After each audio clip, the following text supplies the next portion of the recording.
Muslimat, kita muka surat 132 tentang Fatihah Imam yang tidak betul. Apa soalannya? Apakah yang perlu dilakukan sekiranya imam salah dalam membaca surah Al-Fatihah? Yakni kesalahan di segi huruf bertukar, sepatutnya sin dibunyikan shin, huruf sad dibunyi dengan bunyi yang lain. Jadi saya difahamkan kalau salah dalam bacaan Fatihah boleh menyebabkan solat kita pun tak sah kerana boleh bertukar makna pada bacaan. Maka justru itu, apa hukum bagi makmum tersebut apabila dia mengikut di belakang imam yang baca Fatihahnya tak betul? Allahu Akbar. Okey. Muslimat yang dirahmati oleh Allah Subhanahu Wa Taala, daripada umur kita selepas baligh sampai sekarang, kita solat kadang-kadang seorang-seorang, kadang-kadang kita ikut imam, betul? Masa kita solat seorang-seorang pun kita tak tahu kita baca Fatihah betul ke tak, ya? Kita perbetulkan. Satu hari kita pergi ikut kursus solat, kursus bacaan Fatihah. Allahu Akbar, Masya Allah, Tabarakallah. Bila kita ikut kursus bacaan Fatihah, baru kita tahu yang disebut lahnul khafi dengan lahnul jali, iaitu kesalahan yang tersembunyi dengan kesalahan yang jelas. So kita belajar daripada A sampai Z. Kita balik rumah, kita jadi makmum kepada suami kita. Suami semayang solat maghrib. Masa solat zuhur dengan solat asar selamat. Isteri kata kita tunggu tengok maghrib nanti. Sebab isteri ni baru belajar ni. Tiba-tiba masuk waktu maghrib, baru dia dengar suami dia yang selama ni dia tak dapat nak detect kesalahan bacaan Fatihah. Tapi hari tu dia benar-benar solatnya tak tahulah khusyuk kadang wallahu alam, tapi dia duduk perhati, duduk berembang dengar, kan? Suami dia ni baca Fatihah betul ke tidak ni. Kemudian bila dia dapati ada beberapa kesalahan yang dia baru belajar, masya-Allah, tabarakallah, alhamdulillah, dia tahu beberapa kesalahan. Nanti saat dia kata tunggu bagi salam, tak sabar dah ni nak tegur ni. Allahu Akbar. Jadi kita tengok, kalau kita nak tegur, kalau kita nak nak perbetulkan kesalahan, satu saya nak ingat, muslimat, kita sebagai isteri kena ada adab, skill nak tegur. Sebab apa? Kita tegur suami bukan macam kita tegur anak. Anak kita lain, suami kita lain. Dia pemimpin, dia qawam. Mana nak dengarnya kalau isteri dia tegur dia. So dia kena ada cara dia untuk kita tegur. Jadi sebab apa isteri dia rasa macam dia jadi ustazah dah itu sebab dia pergi mengaji, kan? Kena tengok adab tu mesti letak dekat depan. Kalau tak ada adab, walaupun teguran dia tu betul dah, dia tak akan dapat manfaat. Sebab apa?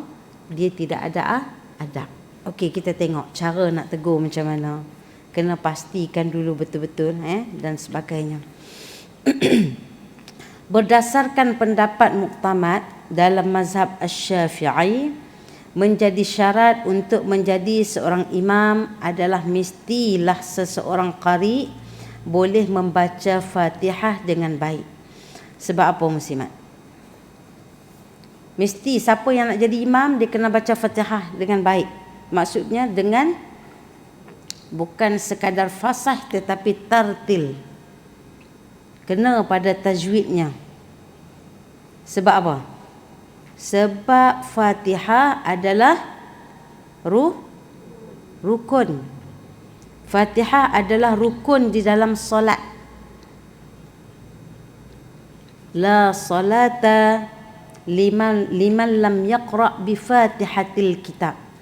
Tidak dinamakan sebagai seseorang itu solat bagi sesiapa yang tidak membaca Fatihah bi Fatihatil kitab tu, iaitu surah Fatihah. Hari ni aku tak nak baca lah Fatihah, aku nak baca Qul Huwallah aja. Habis doa iftitah terus direct baca Qul Huwallah. Sah tak solat dia? Tak sah. Sebab Fatihah adalah rukun qauli di dalam solat. Selain Fatihah, rukun qauli yang mana lagi? Niat rukun qalbi yang tak dilafazkan. Rukun qalbi. Fatihah. Lagi takbiratul ihram. Kemudian tahiyat akhir. Kemudian ada 4. Yang keempat apa dia? Bagi salam yang pertama. Itu ingatlah. Rukun qauli di dalam solat ada 4. Takbiratul ihram, Fatihah, tahiyat akhir sampai Allahumma salli ala Sayyidina Muhammad atau Allahumma salli ala Muhammad wa ala ali, itu dah masuk sunat dah. Kemudian yang keempat, salam yang pertama. Bagi salam assalamualaikum, kum di sini, masa kita syarat nak bagi salam dengan betul. Ulama dalam mazhab Syafi'i menyatakan bila kita sebut assalamualaikum, kum tu masa kita sebut kum, muka kita di depan. Assalamualaikum warahmatullah, sebelah kanan. Assalamualaikum warahmatullah. Itu sebab kita tengok orang dulu-dulu dia sebut apa? Assalamualaikum. Dia tunduk di situ. Assalamualaikum warahmatullah, sebab dia nak bagi tepat-tepat di situ. Tapi kena tengok, perhatikan, jangan sampai assalamualaikum warahmatullah 3 kali dalam mazhab Syafi'i batal. Pergerakan berturut-turut 3 kali, pergerakan sendi yang besar. Kalau sendi kecil macam mana jari ni, tak apa. Itu pun tengok juga. Kalau niat bergantung kepada niat, nak main-main tak boleh.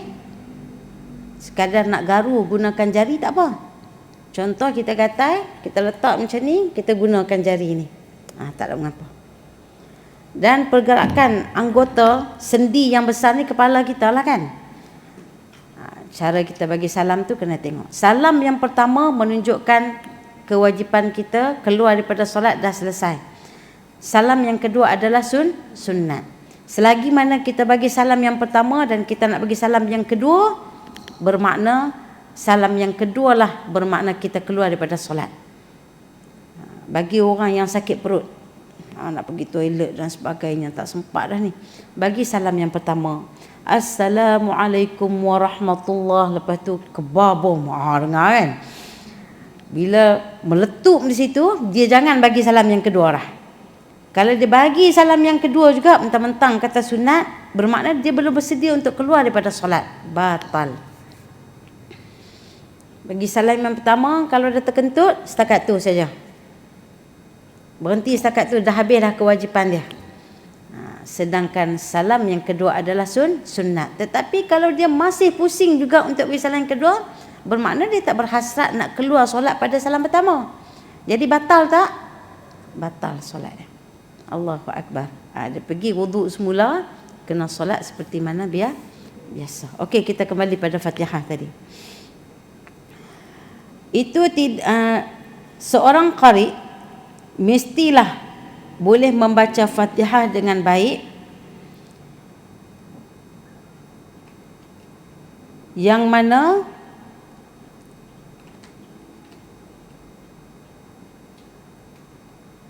disebut di sini tidak berimamkan seorang yang ummi. Maksud dia, ummi ni orang yang buta huruf, yang tak boleh membaca. Mesti orang yang boleh membaca. Bila dia melihat, dia boleh membaca. Maksud ummi di sini orang yang cacat bacaan Fatihahnya kalau dia sebagai imam. Macam tu. Kalau di luar lain tu dipanggil orang yang tak boleh baca, ummi. Tapi dalam bab Fatihah, dalam bab rukun salat ini yang disebut ummi ni, orang yang tidak mampu ataupun cacat bacaan Fatihahnya. Yang lain fasih, dia boleh cakap biasa, boleh cakap, tapi mai baca Fatihah, Allahu Akbar, dahsyatnya. Kata orang Kedah, laihnya. Nak baca Fatihah lidah keras dah. Belajarlah, sebutlah macam mana, tetap juga lidah dia jadi keras.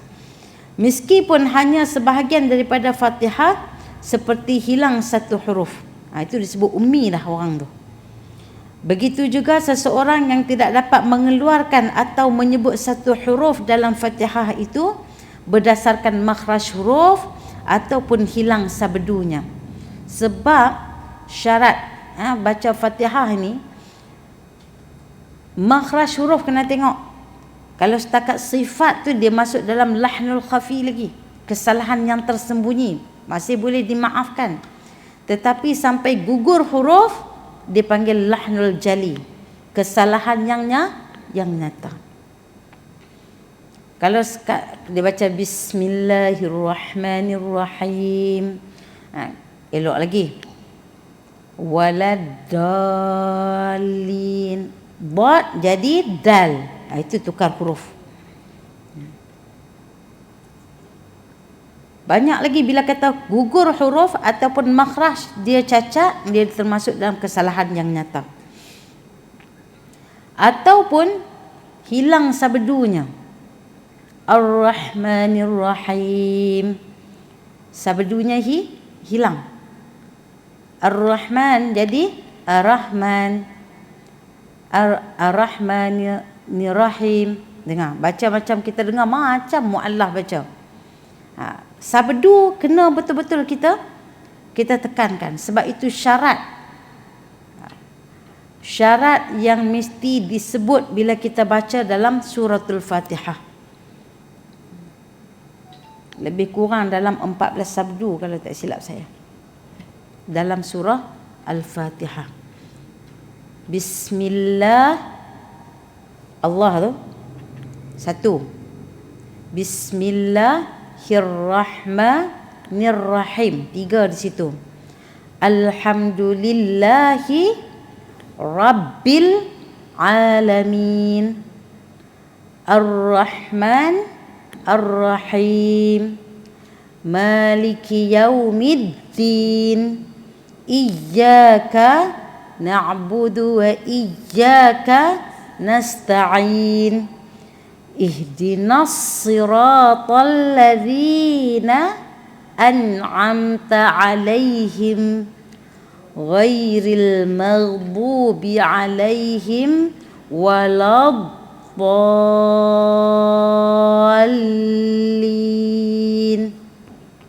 14. Amin. Ada setengah pendapat ulama kata di antara waladdallin, amin, nak sebut amin tu dengan makmum tu, tengah-tengah tu imam boleh baca rabbighfirli wali walidayya. Itu kita kata walaupun tak disebut secara jumhur dan sebagainya, tapi boleh diamalkan. Okey. Menjaga sabdu supaya dia tidak hilang pada bacaan kita. Kalau tidak, dia termasuk kesalahan yang nyata. Dan juga menjaga makhraj huruf. Kerana apa? Membaca Fatihah adalah rukun yang wajib di dalam salat. Begitu juga imam akan menanggung bacaan makmum yang masbuk. Tu di antara salah satunya. Macam mana yang disebut imam menanggung makmum yang masbuk?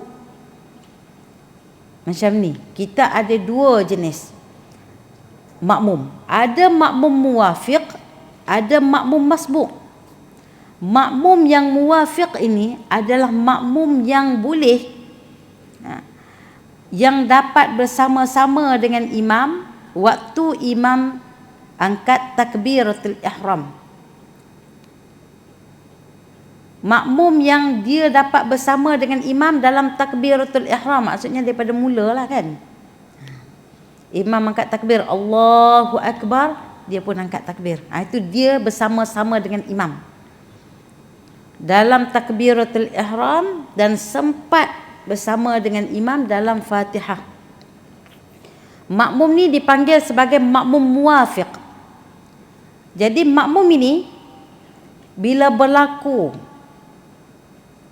contoh beberapa kekhilafan kepadanya, contoh oleh kerana sedapnya seorang imam, makmum tadi terlupa nak baca Fatihah. Dia hanya baca doa iftitah saja. Fatihah dia tak baca. Sebab apa? Dia ralik dengan suara imam baca. Bila imam hampir rukuk baru dia terperasan, aku tak baca Fatihah rupanya. Macam itulah kan. Maka dia boleh baca Fatihah. Dia kena baca Fatihah sampai habis sehingga 3 rukun yang panjang imam. Apa maksud dia?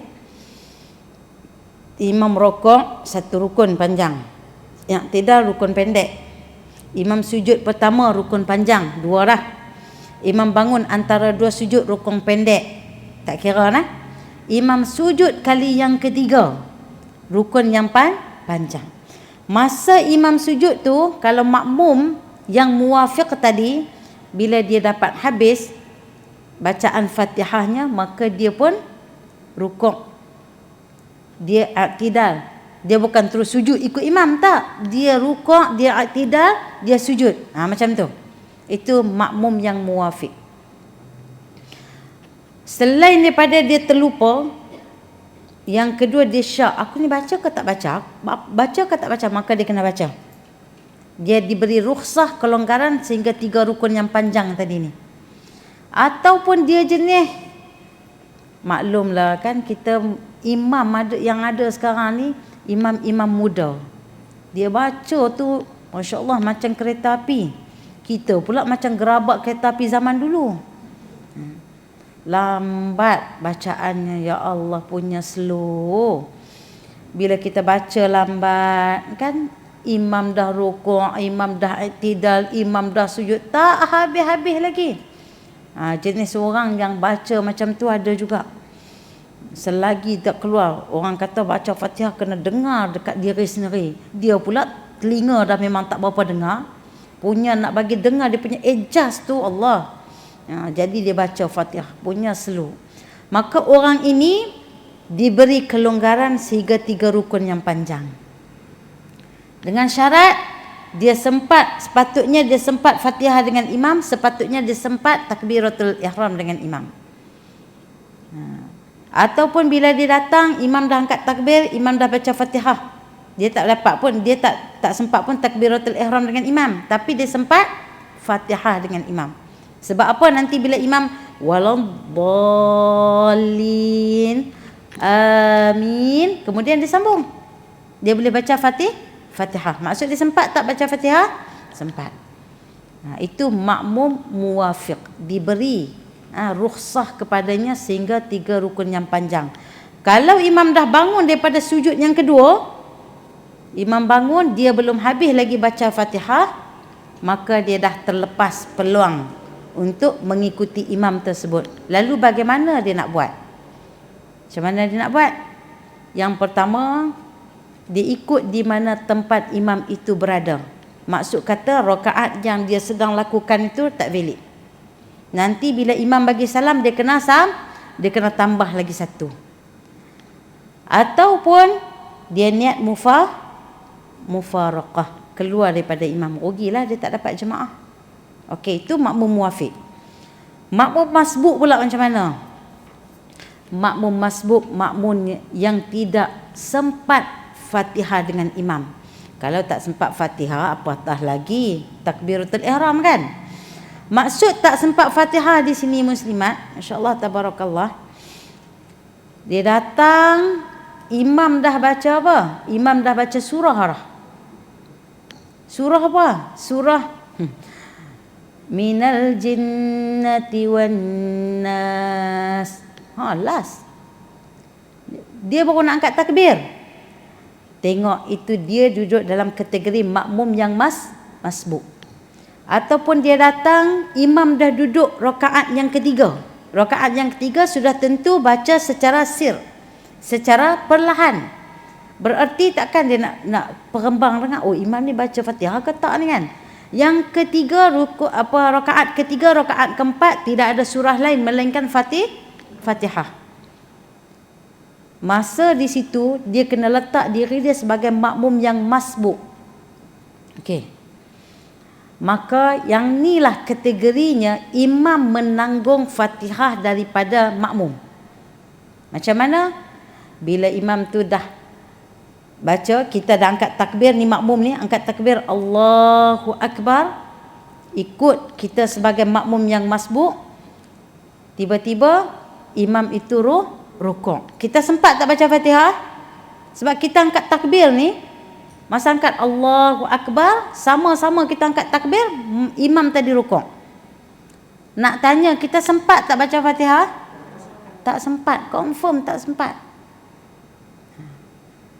Ataupun dia sempat juga tapi sikit. Allahu Akbar, baru Bismillahirrahmanirrahim, baru situ makmum imam rukuk. Dia sempat baca tapi sekadar Bismillah. Bila imam rukuk, makmum tadi tu kena rukuk. Sebab apa? Fatihahnya ditanggung oleh imam. Masa ni lah yang dia tak baca Fatihah, dia diberi kelonggaran untuk tidak membaca Fatihah dengan syarat dia menjadi makmum yang masbuk. Itu syarat pertama. Syarat yang kedua, dia mesti tidak membaca, tak perlu dia nak baca isti'azah, auzubillahi minasyaitonirrajim. Dia tak payah baca doa iftitah.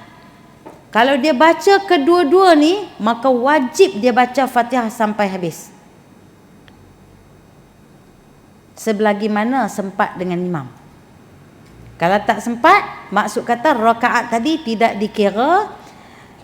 Apa yang dia kena buat? Dia ikut di mana tempat imam itu berada. Kalau imam tu sujud, dia pun sujudlah. Maka dia abaikan. Yang tak sempat baca Fatihah juga tadi tu dia abaikan. Bila imam bagi salam, dia tambah lagi satu rakaat yang dia ketinggalan. Itu selalu kita tak perasan. Syarat nak Fatihah kita ditanggung oleh imam, pertama sekali sebagai orang yang masbuk, jangan baca doa iftitah. Jangan baca isti'azah. Kalau kita sibuk baca iftitah, kita sibuk baca doa, baca isti'azah, auzubillahi minasyaitonirrajim, maka kita wajib baca Fatihah sampai habis. Maksud kata ada setengah orang dia buat, dia tak puas hatilah, tak boleh baca Fatihah. Fatihah ni kan wajib rukun. So dia nak kena baca sampai habis, dia abaikan yang imam tu rukuk, imam tu tidak dan sebagainya. Itu salah. Sebab dia ada dua kategori, makmum muwafiq dengan makmum masbuk. Masbuk ni kelonggaran dia agak besar tapi bersyarat. Kalau dia sibuk juga nak baca Fatihah sampai habis, dia kena ada solusi dia. Pertama, dia kena niat mufaraqah, keluar daripada imam. Kalau tidak, kalau dia buat saja, tak niat keluar daripada imam, maka batal solat dia. Sebab imam untuk diikuti, bukan untuk kita canggah dengan imam, tapi untuk diikuti. Di sinilah kita kata bahawasanya sebagai seorang imam, dia betul-betul kena baca Fatihah tu bagi betul. Sebab apa? Nanti dia satu masa dia kena tanggung Fatihah daripada makmum yang masbuk tadi. Ada soalan tak di sini? Ke rasa muskil? Selama ni saya duk buat macam lain Ustazah. Lebih kurang macam itulah kan. Saya buat ikut saya je. Ala kulli hal, bila kita dapat ilmu ni, insya-Allah kita boleh amalkan dengan sebaiknya. Okey. Justru seorang yang qari batal solatnya jika dia mengetahui imamnya seorang ummi namun tetap mengikuti solat. Maksudnya orang yang qari ni orang yang faham, boleh baca Fatihah dengan sempurna. Tiba-tiba dia tahu yang jadi imam dekat depan tu adalah seorang yang ummi, yang baca Fatihah ni Allahu Akbar. sebutan makhraj tak kena. Kemudian apa lagi? Sabdunya. Sabdu, tasydid, syaddah sama je. Kita dulu panggil apa? Sabdu juga Orang Kedah dia panggil syaddah. Tasydid ni moden lagi lah, lebih kurang lah. Sabdu ni orang kampung Selangor dia panggil sabdu. Okey. 3 tu sama. Di segi tu kesalahan-kesalahan yang nyata sangat. Sedangkan dia ni contohlah guru Quran. Dia dengar imam tu baca macam tu, jelas. Kalau telinga dia tak rosak lah. Kalau telinga dia rosak, dia kena sangka baik. Barangkali yang sampai ke telinga aku ni bukan sebenarnya yang disebut oleh imam tersebut. Tetapi kalau semua majoriti dalam tu dengar baca macam tu, maka kena buat satu mesyuarat, tukar imam. Tak boleh dah ambil imam tu. Sebab apa? Bimbang. Bukan soal kita tak suka dekat imam tu sebab dia tak handsome. Tak. Soalnya amal ibadah kita diterima sah ataupun tidak. Itu kita kena tengok. Bukan soal kesian kat dia dah tua lama dah jadi imam dekat sini. Bukan soal itu. Kadang-kadang waktu mudanya baca cantik, tapi bila seiring usia makin lidah dah makin tak berapa nak sebutan, tak berapa nak jelas. Maklumlah banyak gigi dah yang hilang dan sebagainya. Semua tu kena ambil kira. Maka dia wajib menggantikan semula solat fardu tersebut. Orang yang dah qari tadi tu dia tahu kesalahan imam, maka dia sendiri kena ganti.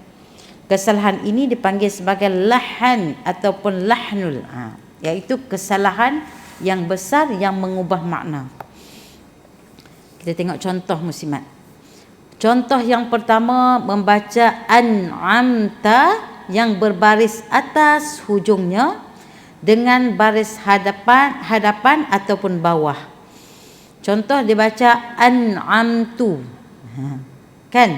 An'amta dia baca an'amtu. Walaupun ada qiraat 10 ke qiraat 7 ke, kalau dia nak baca qiraat yang lain daripada qiraat yang kita amalkan sekarang ni, qiraat Asim kan, Hafaz, Imam Hafaz, Imam Asim, dia nak baca qiraat lain, dia kena bagi tahu. Dia kena bagi tahu kepada makmum tersebut. Kesalahan yang jelas, an'amta baca an'amti ataupun an'amtu. Kita jelas dengar ni dia sebut tu dengan ti, dia tak sebut ta pun. Maka kita boleh mufaraqah, keluar daripada imam tersebut. Maksud keluar tu bukan berhenti solat muslimat, sehari kelang kabut pula angkat kain pergi solat kat belakang, tak. Maksudnya niat je dalam hati, aku keluar daripada mengikut imam. Maka teruskan dengan sendiri. Ataupun dengan baris depan ataupun bawah, iyyaka pergi tukar iyyaki. Iyyaka tu tahu tak apa? Iyyaka na'budun wa iyyaka nasta'in. Kepada engkau ya Allah kami sembah. Kalau dalam bahasa Arab, ka laki muzakkar, ki perempuan muannas. Takkan kita sebut iyyaki, salah sangat ya. Okey. Kemudian yang kedua, membaca mustaqim dengan menidghamkan huruf sin dengan ta, seperti mana mustaqim, keadaan seperti ini dipanggil arat. Maksudnya mengidghamkan huruf sin dengan ta. Jadi masukkan sin ke dalam ta. Mustaqim. Macam contoh macam itulah. Sepatutnya mustaqim. Ingat muslimat, kalau kita baca bismillah jangan baca bisa. Jangan jadikan dia khalqalah. Kena ra'i sifat huruf sin tersebut. Dia kena ada seperti mana desiran sedikit bila kita sebut bismillah. Mustaqim. Jangan mustaqim. Jangan. Ya. Walaupun itu disebut sebagai lahnul khafi, kesalahan yang tersembunyi, tetapi kena sentiasa diperbetulkan. Membaca maghbubi dengan menukar huruf ghain dengan huruf ra, mardub. Dengar lebih kurang macam sama. Maghdub kita tukar jadi mardub. Pernah jadi tak? Ustazah nak buat macam mana? Lidah dah memang macam tu, dah keras dah, tak boleh buat apa dah dengan lidah ni. Ambil cincin asah. Dulu suka sangat asah lidah burung. Nak suruh burung boleh bercakap, burung boleh, betul. Kalau kita asah dia, lama-lama dia boleh. Asahlah lidah kita tu. Maksud kata sentiasa sebut, latih tubi untuk menyebut makhraj dan juga sifat. Keadaan ini dipanggil al-asah. Itu kita panggil menukar huruf daripada ghain kepada ra. Boleh tak? Tak boleh. Kalau kita sebut ghain pun bukan maghdub, bukan maghdub, tapi maghdubi. Ghairil maghdubi alaihim. Bukan ghairil maghdub. Bukan. Alaihim. Biasa kita sebut alaihim. Betul tak? Cuba sebut ramai-ramai. Alaihim. Nak pergi mana alai tu? Alaihim. Bagilah ada sikit slang Arab tu. Ya. Sedap sikit dengar kan? Alaihim. Bukan alaihim. Itu. Kemudian yang keempat, membaca ad-dallin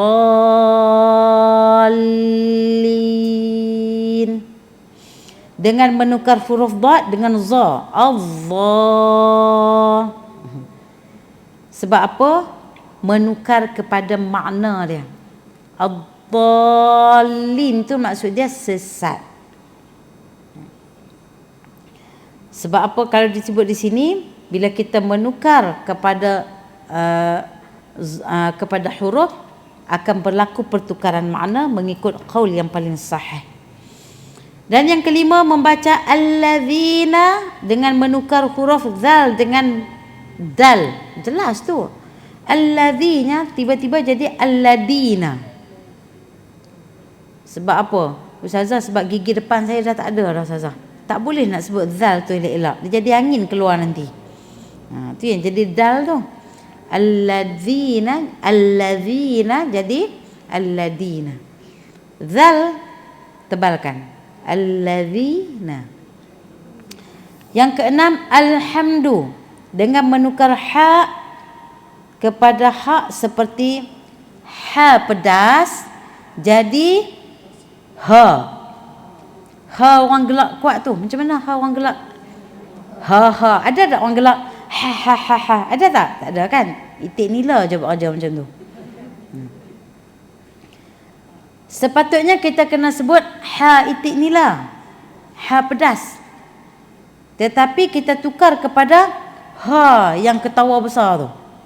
Maka akan berlaku pertukaran makna. Pastikan di situ. Alhamdulillahi rabbil alamin. Ha di situ, bukan alham.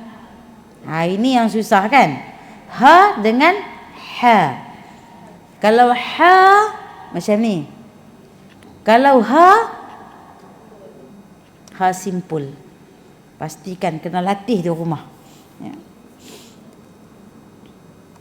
Dan yang ketujuh, menghilangkan satu syaddah ataupun sabdu ataupun tasydid yang 14 dalam surah Fatihah. Tak boleh hilangkan walaupun satu.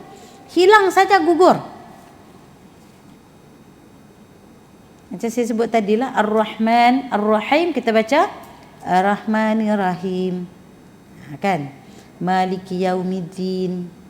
Sepatutnya Middin. Iyyaka, kita baca Iyyaka. Sepatutnya kita kena tekan Iyyaka na'budu wa iyyaka nasta'in. Tapi kita tak buat. 7 tempat ini, tengok masing-masing dalam buku, 7 tempat itu, tempat ini mesti diberi perhatian. Kalau tidak akan menjejaskan bacaan Fatihah kita, boleh membawa kepada batal ataupun tak sahnya Fatihah kita. Namun begitu muslimat, jika imam itu sama saja taraf bacaannya dengan bacaan makmum, maka tidak batal solatnya.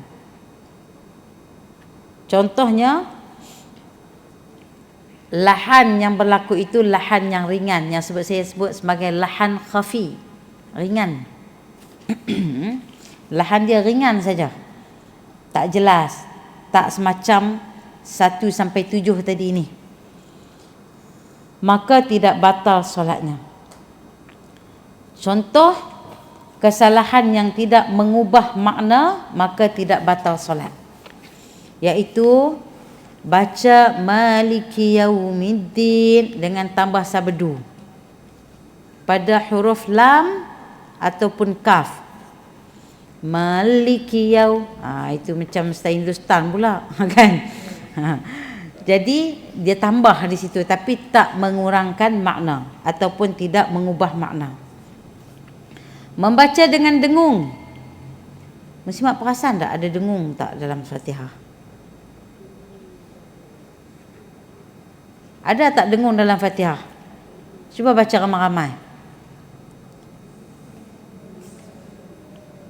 Bismillahirrahmanirrahim.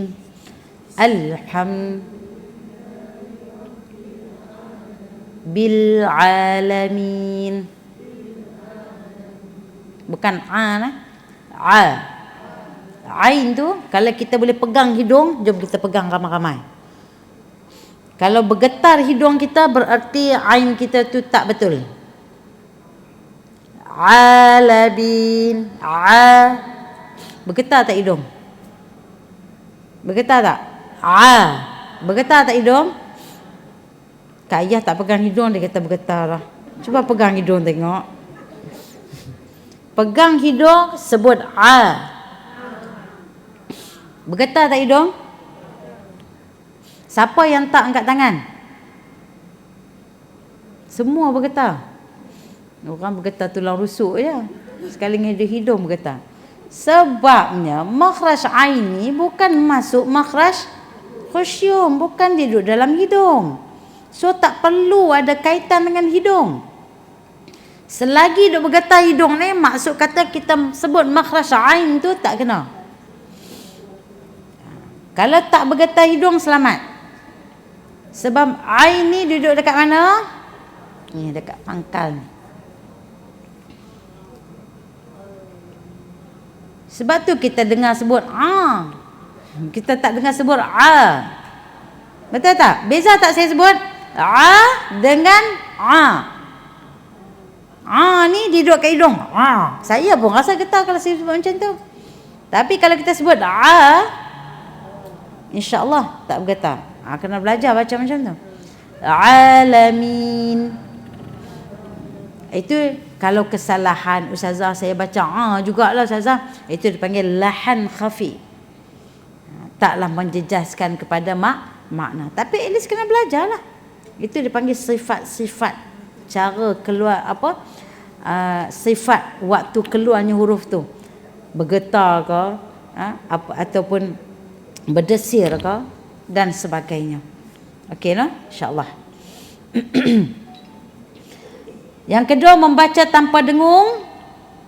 Baca Fatihah kita tadi, keseluruhan daripada sab'ul al-mathani tu, 7 ayat yang diulang-ulang dalam bifatihatil kitab tadi tu, iaitu surah Fatihah, tak ada satu yang kita kena dengung sebenarnya.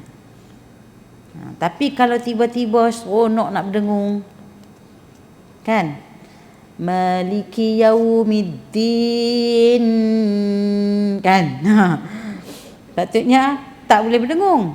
tapi dia masuk dalam kesalahan khafi, kesalahan yang tak menjejaskan solat kita. Dan yang kedua, sama ada kita baca pendek dan panjang, harakat mat. Mai masuk kena mat, maliki yaumiddin, kita baca maliki yau, kan. Iyyaka, kita baca iyyaka. Ataupun terlalu panjang, iyyaka, kan. Sebab apa? Mat asli berapa harakat? 2 harakat, 1 alif, tu je. Angkat tangan kita ni 2 harakat dah. 1 alif ni bersamaan dengan 2 harakat. 2 alif bersamaan dengan 4 harakat. 3 alif bersamaan dengan 6 harakat.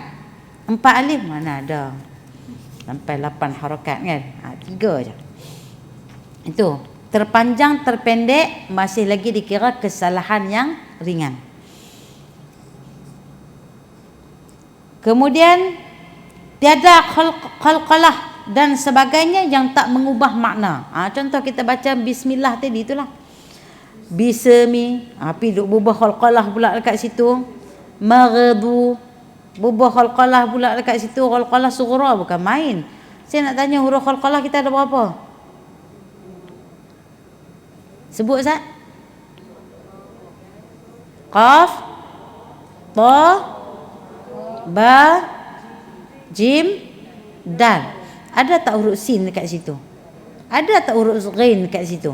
Lepas tu yang dia sebut qalqalah dekat ghain sin tu kenapa? Macam tu kita kena detect, tengok. Oh, bukan duduk dalam qalqalah. So bila nak baca huruf yang bersukun yang bukan daripada qalqalah, maka jangan duk pandai-pandai. Macam itulah sepatutnya. Bacalah dengan Bismillahirrahmanirrahim. Ghairil maghdu. Satu saya nak bagi formula. Nak bagi kita tak sibuk nak qalqalah, kita seret dia waktu kita baca. Seret tak? Seret. Seret tak? Seret. Jangan berhenti. Jangan jangan. Seret dia. Bismillahirrahmanirrahim. Jadi tidak mengkhalqalahkan huruf yang bukan huruf qalqalah. Kemudian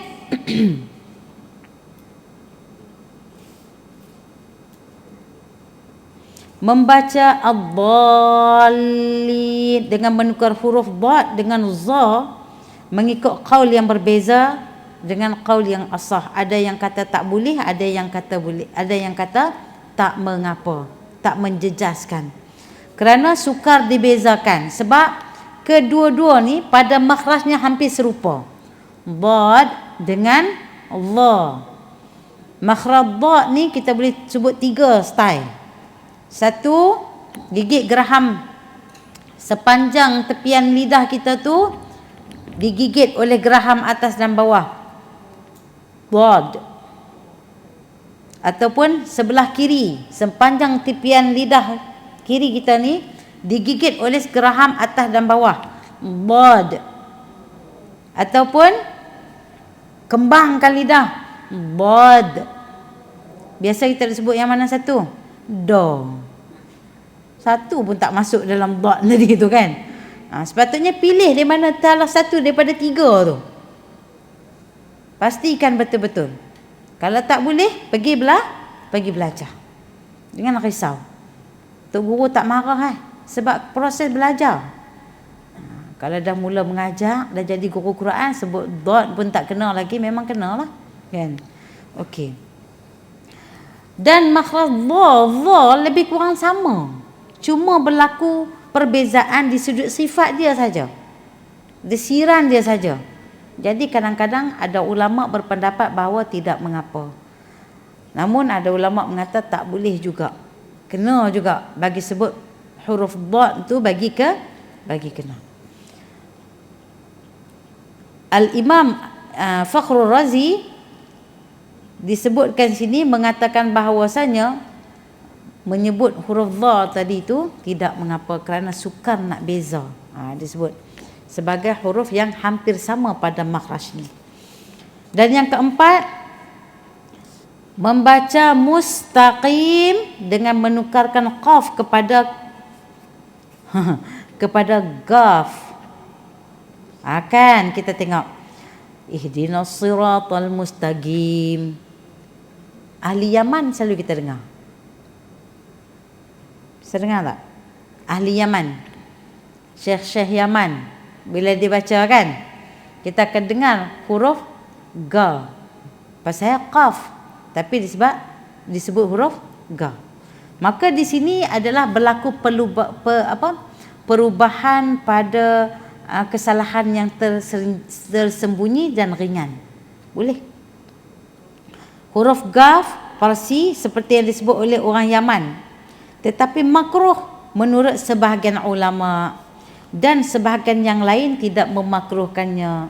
So kita bila kita dengar, adalah kita dengar Habib-Habib mana daripada Yaman baca, dia sebut aku pergi mengaji ni, aku masuk kelas sanad ni, ambil sanad ni, sebut qaf, terus qaf betul tak ada qaf. Tiba-tiba kita dengar dia baca ihdinas siratal mustaqim, kita pun kata salah juga sebab kita tak belajar sampai habis. Sebab dia cuma masuk dalam kesalahan yang ringan. Bukan senang kita nak adjust lidah kan. Kita yang betul-betul pure ni pun sebut pun salah banyak kan. Okay.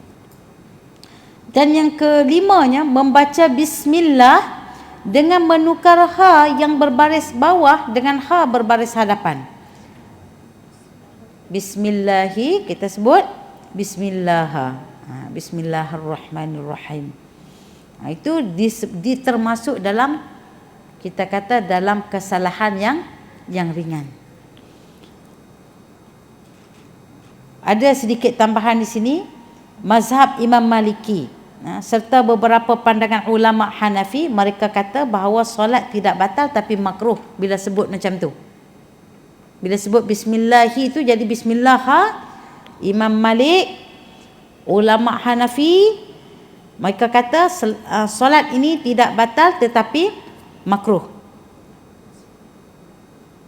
Kemudian Imam Muzani daripada Syafi'iyah, iaitu ulama-ulama mazhab Syafi'i, mengatakan yang sedemikian, tetapi mensyaratkan imam itu kalau dia jenis lidah pendek, kan ada lahir lidah dia memang pendek tu, kalau baby yang lahir tu dia kena pergi cek satu-satu. Orang dulu dia tak ada bahagian-bahagian yang macam tu, so dia tak tahulah kan. Tiba-tiba besar tengok anak cakap telo, rupa-rupanya lidah dia tak sampai kapasiti lidah yang sebenar.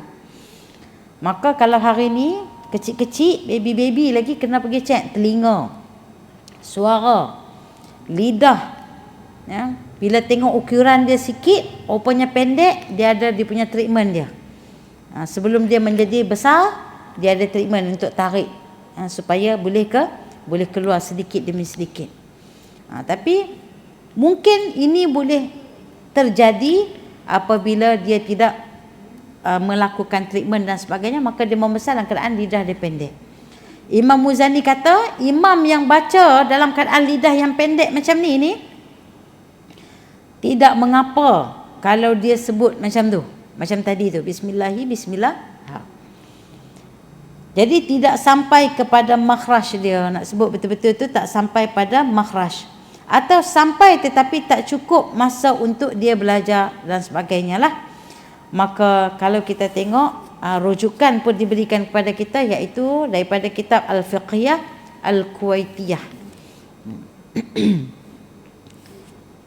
Berkata Imam Qudamah Al-Maqdisi setelah menyebut pandangan sebahagian daripada mazhab Hanafiyah, bertoleransi pada lahan bagi huruf yang berlainan tetapi satu makhrajnya atau berdekatan, yang kita sebut sebagai apa?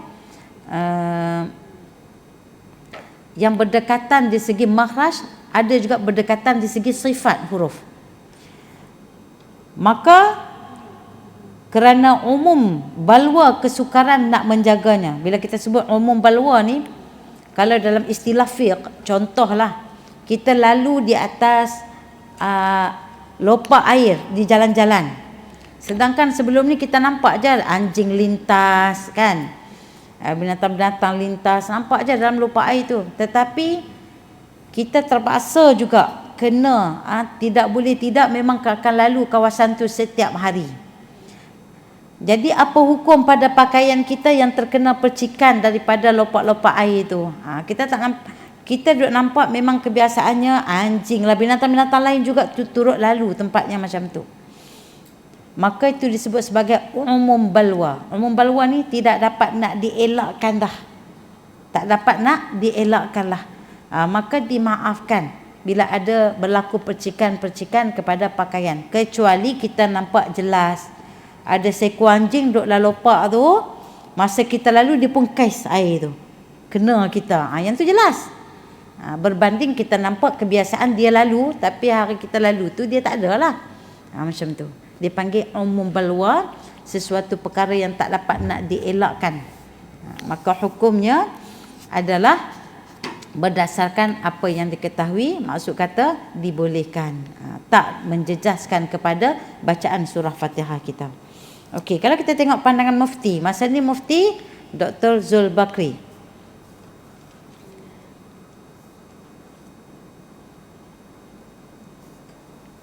Kami berpendapat bahawa bacaan imam yang terbabit menukar sebutan sin kepada shin atau sad kepada shin adalah lahan yang tidak betul dan menukar makna, bertepatan dengan qaul mu'tamad mazhab Asy-Syafi'i. Maka dengan itu dicadangkan agar dilaporkan perkara ini. Bila tengok ada imam yang baca style macam tu sampai menukar makna dan sebagainya, maka kita yang duduk dekat dalam surau ni, contohlah surau ni ada imam yang macam tu, boleh buat laporan. Bukan lapor kat balai polis, dekat jabatan agama. Tegur dulu, tapi berlaku kita kata perkara yang tak sepatutnya, maka buatlah laporan. Jadi berkenaan solat-solat yang sudah dilaksanakan di belakang beliau, jika makmum itu seorang qari, maka dia hendak mengulangi solatnya semula, kerana tidak boleh seorang qari berimamkan seorang yang ummi. Seorang qari ni seorang yang mampu untuk jadi imam, mampu baca Fatihah, tetapi dia sibuk nak sembahyang belakang orang yang ummi yang dijadikan imam. Maka dia kena ulang balik solat dia. Sebab apa? Kadar pengulangan ini mengikut kemampuannya juga. Jika begitu sukar untuk mengira bilangan solat tersebut, maka diambil bilangan lebih kurang, kita kata tanya hati dia lah, berapa lebih kurang yang terdekat lah. Rupa-rupanya 25 tahun dah duduk bersemayang dekat imam tu. Teruk tak? Sukar tak? Sukar. Masya Allah, tabarakallah. Ambillah yang lebih terdekat. Terlalu banyak sehingga menyukarkan dan tidak tahu hukum sebelum ni, bolehlah bertaklid pada pandangan dhaif dan mazhab lain bahawasanya lahan tersebut adalah lahan yang khafif, yang ringan, kerana sukar dibezakan makhrajnya lagi masing-masing pada makhraj yang sama atau berdekatan, yakni makhraj lisan. Justru itu tidak perlu diulang lagi solat yang lampau bersama dengan imam berkenaan, dan tidak lagi solat di belakangnya sehingga dia membetulkan bacaannya ataupun ditukar. Allahu Akbar. Jadi muslimat yang dirahmati oleh Allah Subhanahu Wa Taala, semoga Allah Taala memberkati usaha kita dalam majlis ilmu ni untuk kita perbetulkan. Kalau nak belajar Quran, jangan belajar seorang-seorang, bawa imam kita sendiri, imam yang ada di rumah lah. Suami kita belajar sama-sama belajar, insya-Allah. Bukan kita je seorang-seorang nak baca Quran, balik rumah nanti abang ummi saya qari, saya nak jadi imam. Mana boleh macam tu. Hebat macam mana isteri tu, walaupun taranum dia masya-Allah tabarakallah, tetap dia tidak boleh jadi imam. Yang kena jadi imam suami saja, orang lelaki saja. Tapi kalau dia bersama anak-anak perempuannya di rumah, maka dialah jadi imam. Suami dia disuruh pergi surau, dia pula solat di rumah dengan anak-anak perempuan, dia kena jadi imam. Jangan solat seorang-seorang, rugi muslimat. Tak dapat 27 darjat ataupun 25 darjat. Sekurang-kurang jamaah adalah 2 orang. Sekurang-kurang jamaah. Tak kisahlah yang jadi jemaah kita tu anak-anak kecil yang belum baligh. Sekurang-kurangnya dia mumayyiz, 8 tahun, 9 tahun dah boleh beza dah baik dan buruk. Tetapi dia belum baligh. dia jadi imam, dia jadi makmum dengan kita, kita dapat pahala. Rugi muslimat, sungguh saya katakan rugi. Sebab apa? Bila di akhirat nanti baru kita nampak pahala tu. Allah Ta'ala tak bagi pahala tu dalam berbentuk dunia. Kalau Allah Ta'ala kata, saya dah cerita dulu, kalau Allah Ta'ala katalah, contohlah dalam hadis disebut contoh, siapa solat jemaah, habis solat jemaah nanti tengoklah dalam bawah sejadah dia ada RM100 bagi orang yang solat jemaah seramai 5 orang. Habis jiran dihangkut mai rumah dia solat jemaah ramai-ramai. Betul tak? Sebab apa? Kita ni terpesona dengan janji dunia. Lagi banyak jemaah, lagi tambah duit. Allah kat ayah pulun kat ayah no. Turun flat tu, ajak semua, jom kita buka tikar semua, kita solat jemaah. Tapi bila Allah Ta'ala sebut pahala akhirat ni, tak terliur seorang pun, tak teruja. Sedangkan anak-anak ada dalam rumah pun, kita suruh dia orang solat masing-masing, kita solat seorang-seorang, rugi. Sebab apa? Allah Subhanahu Wa Ta'ala tak janji dengan ganjaran dunia pada kita. Di sisi Allah, ganjaran dunia ni, apa-apa berkaitan dengan nikmat dunia ni, tidak ada nilai langsung di sisi Allah, walaupun sebelah sayap nyamuk. Tak ada nilai langsung. Allah Ta'ala nak bagi kat kita yang namanya akhirat tu, yang namanya kenikmatan akhirat, rahmat Allah tu. Allah dalam kitab Adabul Mufrad, ada hadis mencatatkan, saya sebut mafhum, Allah ada 100 rahmat, cuma satu je Allah Ta'ala kirim mai ke dunia. 99 lagi Allah Ta'ala Allah Ta'ala simpan untuk diberikan kepada hambanya saat berada di dalam syurga. Yang satu rahmat ni pun kita hidup dah makmur dah, betul tak? Nak dapat yang 99 tu, kejarlah pahala-pahala yang dijanjikan oleh Allah Subhanahu Wa Ta'ala. Ada lagi dicatatkan dalam satu hadis, orang yang dapat solat berjamaah, maksud kata sempat takbiratul ihram dengan imam selama 44 hari, makna dia istiqamah lah. Dia selamat daripada kemunafikan, maksud kata dia selamat daripada sifat-sifat munafik, karakter-karakter munafik, ataupun menjadi orang munafik itu sendiri. Yang kedua, dia terselamat daripada antqum minan nar, dia terselamat daripada api neraka, pembebasan daripada api neraka, dengan syarat 40 hari lah dia kena ikut. Sebab apa disebut sebagai 40 hari tu? Sebab itulah menentukan kadar istiqamah seseorang. Nak tahu kita ni istiqamah tak istiqamah, selepas 40 hari kita amalkan, kita boleh tengok. Contoh duha, kita solat duha. Kalau dulu kita buat kejap buat, sekejap tak buat. Masa tak buat tu tak ada masalah pun. Kemudian lusa buat pula, tak buat lagi pun tak ada masalah. Tapi kalau kita biasa buat, istiqamah buat, hari ni tertinggal satu, kosong rasa hati. Itu maksud kata dah ada dah sifat istiqamah di situ. Macam tu. Kalau sekejap buat, sekejap tak buat, sekejap buat, sekejap tak buat tu, itu bukan nama dia istiqamah. Istiqamah tu nama dia istirahah. Nak rehat je manjang. Itu. Okey, jadi muslimat insya-Allah, moga dapat memberi kebaikan kepada kita dan manfaat untuk kita pada hari ini. Wabillahi taufiq wal hidayah. Wassalamualaikum warahmatullahi wabarakatuh. Subhanakallahumma wa bihamdika asyhadu an la ilaha illa anta astaghfiruka wa atubu ilaik. Bismillahirrahmanirrahim.